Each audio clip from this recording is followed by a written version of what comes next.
May 2nd, 2020, Anchorage Airport, Alaska.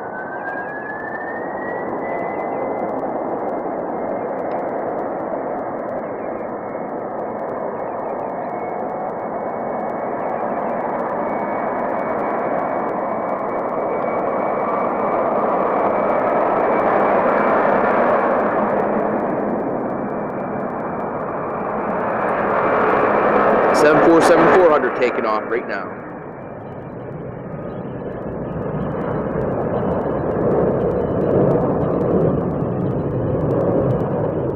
Alright, well, after being morbidly disappointed this morning because of an unexpected bomb threat with a flight heading to Asia, which had to divert to here, thereby shutting down the airport. What's wrong with saying bomb on an airplane? You can't say bomb on an airplane. Bomb, bomb, bomb, bomb, bomb, bomb, bomb, bomb, bomb, bomb, bomb, bomb, bomb, bomb. Managed to come back here before my shift tonight to catch the largest flying plane in the world, largest plane in the world, period, the Antonov 225. And if you look closely, right behind it, it's slightly smaller cousin, the Antonov 124. Both built in Ukraine during the Soviet era.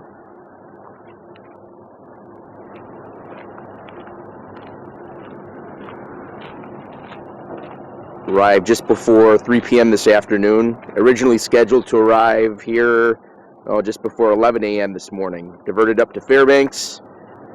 Then ferried itself from Fairbanks to Anchorage again this afternoon, probably because of logistical fuel concerns. Jet fuel is slightly cheaper down here. You can imagine the amount of fuel it's going to need to get across the pond. It ultimately is scheduled to make its way back into the Ukraine, and then probably do some more trips to North America later next week.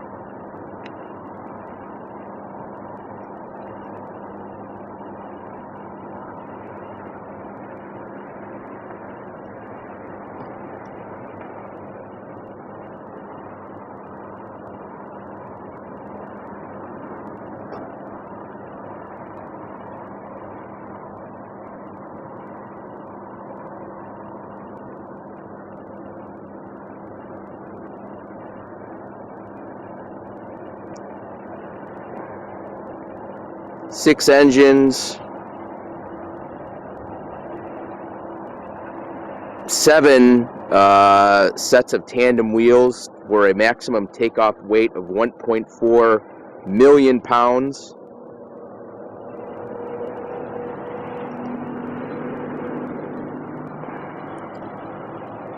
And of course, I haven't pointed out, back in that third row there's a 747. I don't know if it's the 400 or the Dash 8 model, but yeah, you will probably never see this. An extremely rare event to see the largest of the heavies all lined up on the ramp together. Very, very unique.